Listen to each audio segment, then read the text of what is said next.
Hi, my name is Ofir Touché Gafla, and I'm going to tell you about my book, The Guests. It happened 5 years ago. All over the world, people woke up in the morning and found a box of shoes on their doorstep. A different pair of shoes for every human being. No one could resist the temptation to try them on, for they were exactly what each one desired. And then it began, the metamorphosis, like no other. It was the most catastrophic week in the history of humanity. People gradually became their personal objects of hate. Millions lost their minds or committed suicide. Others resorted to violence. Hate could no longer be concealed. It showed on people's faces. Once the week was over, people thought the metamorphosis was done. They were mistaken. And now I'm going to read to you from my book. Sometimes it seems as if I missed an opportunity to change someone else's life. That night the streets were deserted. It was just me and my sheer folly. Even now I can't believe I was out there moments before they arrived. The Guests, a silly name used by everyone simply because no one could come up with a better one. I didn't see them.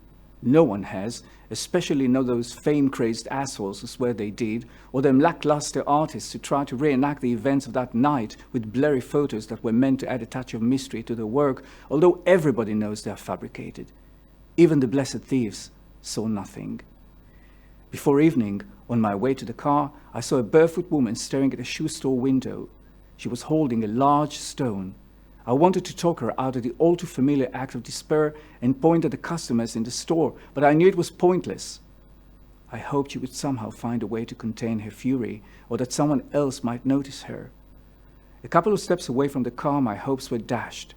I recalled the documentary film I had seen the year before about the traumatic effect of events on certain people and their altered approach to shoes. The film featured people who remained loyal to one pair of shoes from the days before metamorphosis, since as far as they were concerned, those shoes were the only shoes to be trusted. While watching the film, I thought about my experience of buying shoes for the first time 11 months after the metamorphosis. The saleswoman swooped on me as soon as I crossed the threshold. I pointed to a pair of shoes in the window and said, 43. When she came back, she placed the box before me, opened it and said, they're very comfortable.